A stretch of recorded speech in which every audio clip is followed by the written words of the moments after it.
Lonely CFO saw a poor single mom returning her baby's formula. What he did next changed everything. It was just after 5 in the evening, but the winter sky over Maplewood, New Jersey, had already turned a deep, aching blue. Snow fell steadily, blanketing sidewalks and rooftops. A biting wind sliced through the streets, whistling between street lamps. But Claire Whitmore walked on. Her blonde hair clung damply to her cheeks. Her scarf, once navy, now faded and frayed, was wrapped tight around her neck. Her oversized coat flapped with each gust of wind, offering little protection. In her arms, bundled in a worn pink blanket, was her 9-month-old daughter, Lily. Claire's boots crunched against the icy sidewalk. No car, no bus fare, no family to call, just a mother walking through snow, chasing hope. Lily whimpered softly, her tiny fingers peeking from the blanket. "Almost there, baby," Claire murmured, bending her head low. "Just a little longer." The automatic doors of Megamart opened with a hiss, releasing warm air that made her eyes sting. Claire grabbed a cart, placed Lily gently in the child seat, and wrapped the blanket tighter around her. "We're just getting what we need," she whispered. She moved quickly but carefully through the aisles. Bread, store brand, a bag of oatmeal, discounted apples, bruised but edible. Her eyes flicked to every price tag. $23. That was all she had. Then she reached the formula aisle. Her stomach dropped. There it was, the only kind Lily could tolerate. Hypoallergenic, soy-based, doctor recommended. The only thing that didn't make her break out in painful rashes. Price, $41.99. More than $18 beyond her reach. She stared at the can, her mind scrambled. Maybe I can put back the bread, the oatmeal, the apples, but no. Even if she put everything back, it still wouldn't be enough. Her hand hovered over the can. What if I ask to pay later? Or leave my name? I'll come back Friday. Heart pounding, she grabbed the can and gently placed it in the cart anyway. At the checkout, Claire unloaded her items one by one. The cashier, a teenage girl, chewed gum and didn't look up. $47.83. Claire opened her wallet and laid out her crumpled bills. Coins. Everything. "I only have 23, she said softly. "I'll have to put the formula back." The cashier wordlessly reached for the can and slid it off the counter. A man in line behind her sighed loudly. Claire's cheeks burned. She glanced at Lily, who began to fuss. Claire reached out and stroked her cheek. "It's okay, sweetheart," she whispered. "Mommy's got you." Ah! She paid for what she could, about $11 worth, and pushed the cart toward the exit, her back hunched, trying to make herself smaller. Outside, snow fell thicker now. At the far end of the store, near the coffee kiosk, a man had been watching. Daniel Rhodes, 37, tall in a dark overcoat and leather gloves, stood beside a shopping cart where his 5-year-old daughter, Isla, sat swinging her legs, sipping apple juice. He had seen the entire thing. The quiet calculations, the heartbreak, the formula left behind. Isla tugged on his coat. "Daddy?" "Yes, sweetheart." "Why doesn't that baby have any milk?" Daniel didn't answer right away. It had been 4 years since Emily passed. 4 years of spreadsheets, meetings, routines. He provided for Isla, protected her, but softness, feeling, that had long gone quiet inside him. Until now. Something about that young mother's stillness, her exhaustion, her quiet strength. It stirred something. Something he hadn't felt in years. Isla looked up again. "Can we help them, Daddy?" Daniel looked at her, then toward the doors, where Claire had disappeared into the snow. He nodded slowly. "Yes," he said, "I think we can." Daniel moved quickly, his long strides purposeful as he turned the cart back toward the baby aisle. He barely noticed the other shoppers around him. Isla, seated in the cart's child seat, looked up at him, her cheek still rosy from the store's warmth. "Are we getting the milk now?" she asked. "Yes, sweetheart," Daniel said gently. "We're getting the milk."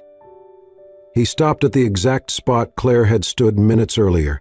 The same can of hypoallergenic formula sat untouched on the shelf. Daniel picked it up without hesitation. His eyes caught a nearby rack of fleece-lined toddler mittens, and he added those too. Then, on impulse, he wheeled toward the bakery and picked up a package of soft rolls. In the hot food section, he grabbed a container of chicken noodle soup and another of creamy mac and cheese. Warm, filling, comforting. It felt right. He paid in cash and didn't wait for change. Outside, the cold hit instantly. The snowfall had thickened, blanketing the lot in a fresh white layer. Daniel zipped his coat and tucked Isla under one arm, shielding her as he scanned the parking area. He spotted Claire almost immediately. She was standing at the edge of the lot beneath the tiny shelter of the bus stop, arms wrapped around Lily. Her other hand clutched a small grocery bag. Her lips were pale, her face stiff with cold. She rocked Lily gently, whispering to calm her. Daniel crossed the icy lot, Isla clinging to his side. He stopped a few feet away. "Excuse me," he said softly. Claire turned, startled. Her eyes widened when she saw him. Instinctively, she held Lily closer. Daniel held out a brown paper bag.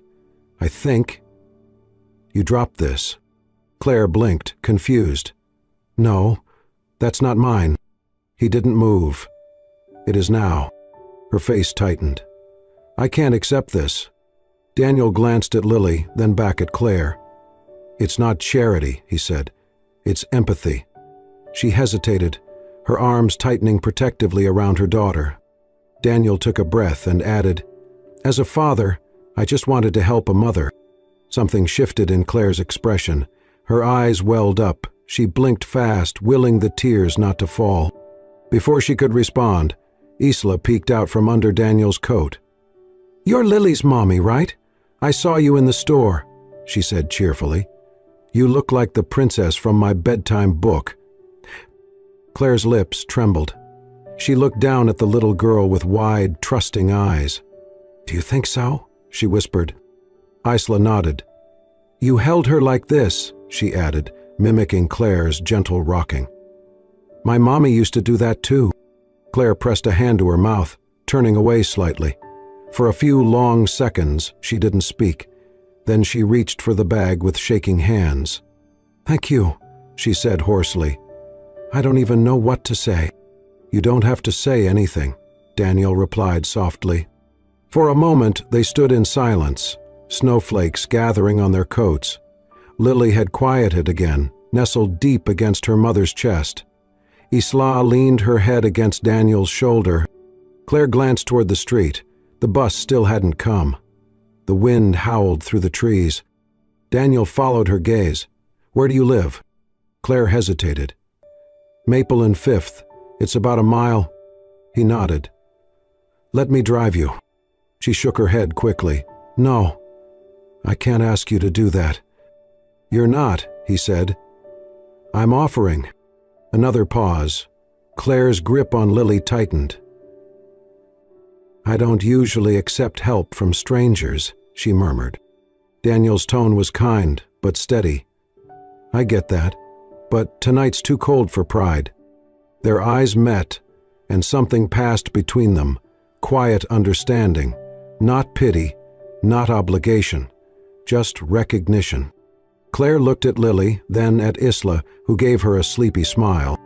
"For her," she said finally, barely above the wind. "Just for her." Daniel nodded. "Of course." He turned and led the way across the parking lot toward his SUV. Claire followed, arms wrapped tightly around her daughter, the warm paper bag pressed to her chest like something precious. Snow continued to fall around them, soft and steady. It was a night that could have been forgotten. But for both of them, it was the night everything quietly began. The apartment building sat tucked between two shuttered storefronts on a quiet street, snow piled along the sidewalk. Daniel parked in the narrow lot, scanning the cracked siding and flickering porch light. Claire shifted Lily in one arm, groceries in the other, fumbling with her keys. Daniel stood beside her, Isla bundled against his chest. "I know it's not much," Claire said softly, almost apologetic. "But it's safe and warm. Most nights, anyway." They stepped into a narrow hallway with peeling wallpaper and creaky floors. Claire led them upstairs to a faded green door and pushed it open. The apartment was small, one bedroom, a living area, a kitchenette, but spotless. The faint scent of lavender lingered in the air. Second-hand furniture was arranged neatly. A lamp cast a warm glow. In the corner sat a stack of children's books and a bin of handmade toys, paper-roll tunnels, bottle-cap trucks, yarn-strung puppets. A patched quilt lay folded over the couch, its pieces stitched from old shirts and floral prints. Above it hung a black-and-white photo of a young man in uniform. The frame was simple. The caption read, "Sergeant Thomas Whitmore, Operation Iraqi Freedom, 2004. Daniel paused. "That was my grandfather," Claire said, setting the bag on the counter. "He raised me after my parents died. He was everything good in my life." Daniel nodded. "He looks proud, strong."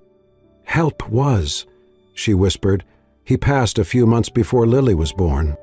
Claire slipped off Lily's coat and laid her on a blanket on the rug. The baby cooed and grabbed at her toes. Daniel set Isla beside her. "You okay, sweetheart?" he asked. "So little," Isla giggled, gently brushing Lily's hand. "Hi, baby." Lily squealed, clapping her hands. Isla made silly faces, drawing more laughter. Claire watched them, her features softening. "They're already getting along." "Looks like it," Daniel replied with a faint smile. He hesitated, unsure whether to leave, but Claire gestured toward the kitchen. "Would you like some cocoa? I always keep a little for nights like this." Daniel nodded. "Sure, thank you." "Mm-hmm." She filled 2 mismatched mugs from a saucepan, adding a pinch of cinnamon, then handed him one. Sitting on the couch armrest, she cradled hers. "I was in college," she said quietly. "Business administration. I wanted to work in non-profits." "What happened?" Daniel asked. "I got pregnant. My boyfriend wasn't ready. I thought I could balance school, work, being a mom, but life doesn't bend to hope." He stayed silent, listening. "My scholarship was pulled. Grandpa had just passed. With no family help, I dropped out. Took any job, cashier, waitress, babysitter." She gave a small laugh. "Now I'm a full-time mom, and part-time everything else." Daniel sipped the cocoa.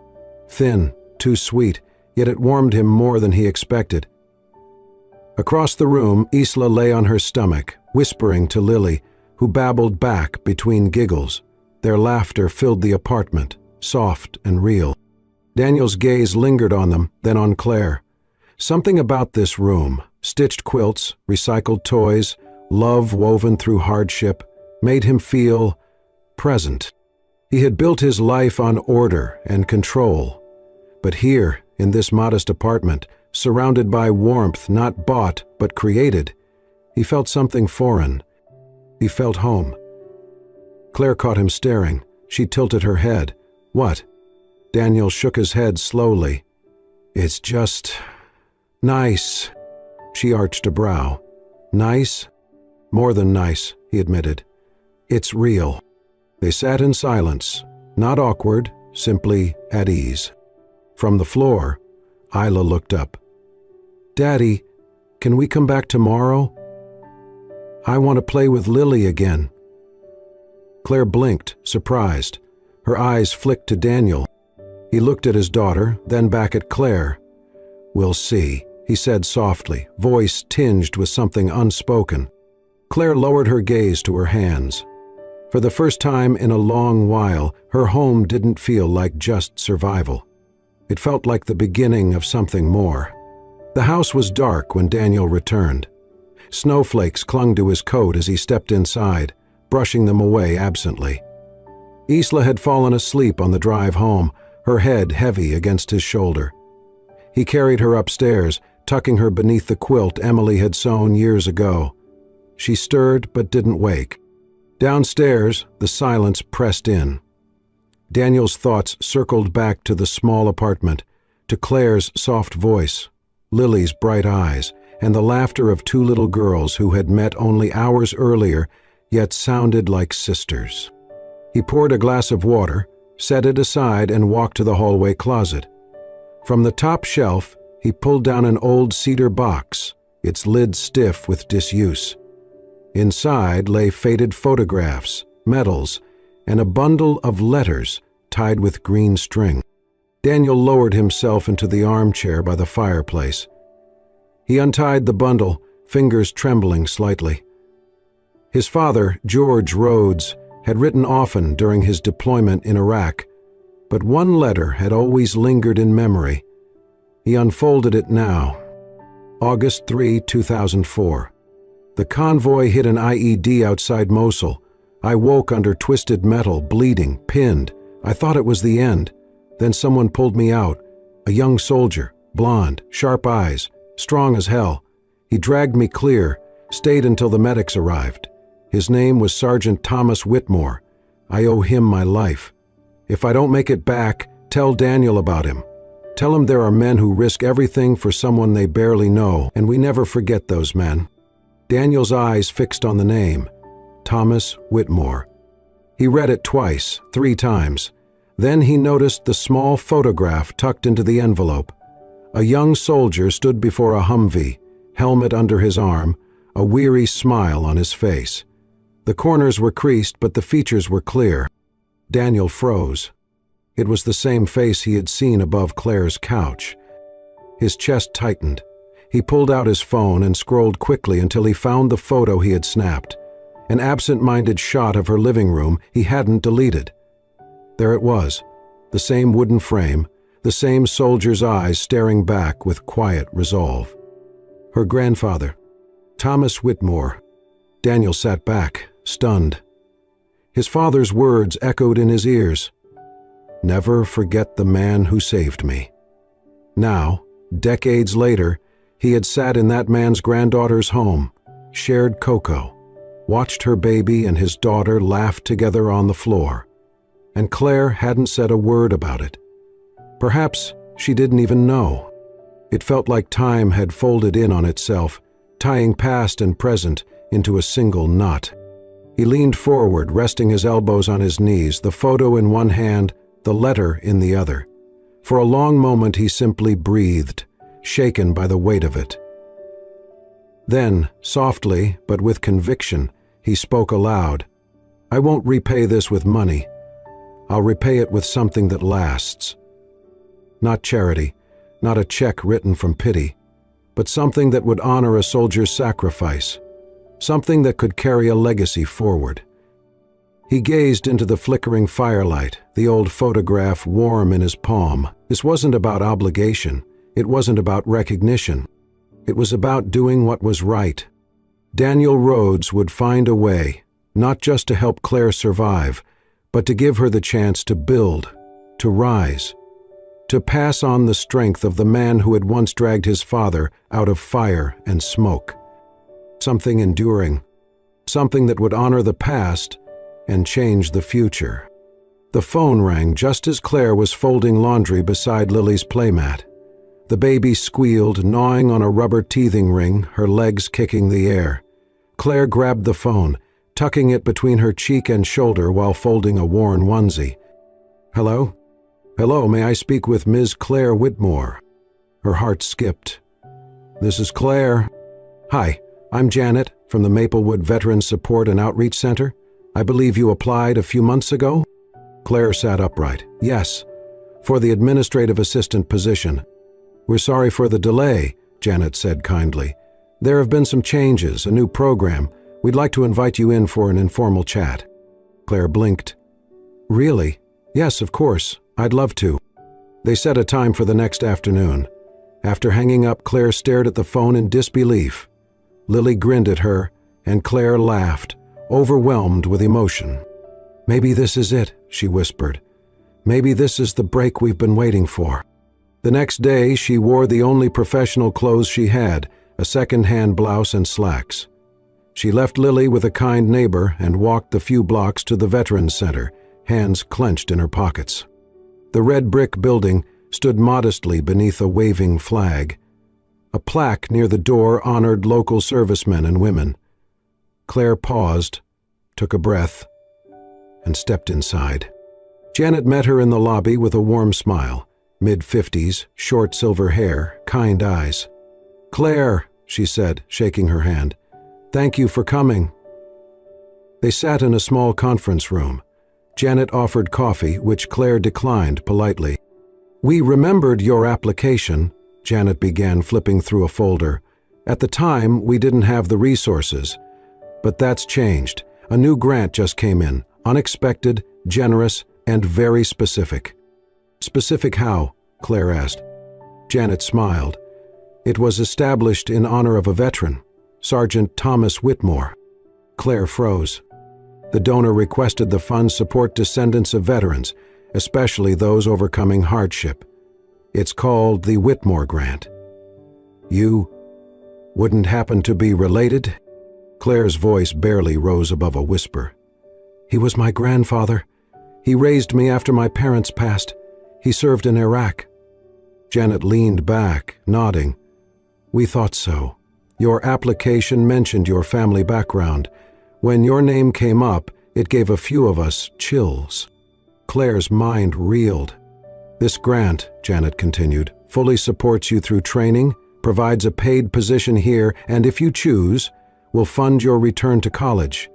It's a path forward, not just a job." Claire stared at her. "But why me?" "You're capable, resilient, and driven," Janet said warmly. "And the donor asked that the first recipient be someone directly connected to Sergeant Whitmore. That's you." Claire pressed her hand to her chest. I don't know what to say." "Say yes," Janet said with a smile. Claire let out a shaky laugh that turned into a sob. She nodded, tears blurring her vision. "Yes, yes, I'd be honored." "And I would be honored." Later, after completing some paperwork and receiving a training schedule, Claire sat in the center's garden, the late afternoon sun glinting off the snow. Her breath came slow, steady. Everything felt surreal. Just a week ago, she was putting back formula at a checkout line. Now, this, a second chance, a future. Before leaving, she turned back toward Janet. "Can I ask something?" "Of course." "Who established the grant?" Janet hesitated, then smiled gently. "He requested anonymity. All we know is he wanted to honor a man who once saved his father's life." Claire's breath caught. She didn't say a word, didn't press further. But something stirred in her heart, a quiet knowing. Whoever he was, he hadn't just honored her grandfather. He had changed her life. The invitation arrived in a crisp white envelope, hand-dressed, with an embossed seal of the Maplewood Veterans Support and Outreach Center. Claire turned it over several times before opening it. "You are cordially invited to speak at the inaugural ceremony of the Whitmore Grant, honoring Sergeant Thomas Whitmore. As the first recipient, your presence and voice would be a vital part of this celebration." Her heart hammered. Not just a piece of paper. Her grandfather's name, remembered. And somehow, she had been chosen to speak. The morning of the event dawned clear, golden sunlight filtering through bare trees. Claire stood in front of her modest bedroom mirror, smoothing down the hem of a dark blue dress she'd borrowed from a friend. Lily sat on the bed beside her, wearing a white cotton dress, giggling as she saw her reflection. Claire took a deep breath. "For Grandpa," she whispered, "and for you." The hall was buzzing when she arrived. Rows of chairs, framed photos of veterans, flags, and a banner overhead that read, "The Whitmore Grant, honoring sacredries, building futures." Claire stepped in, Lily in one arm, a folder containing her speech in the other. Her heels clicked softly on polished floor as she made her way toward the stage. Then she saw him. Daniel.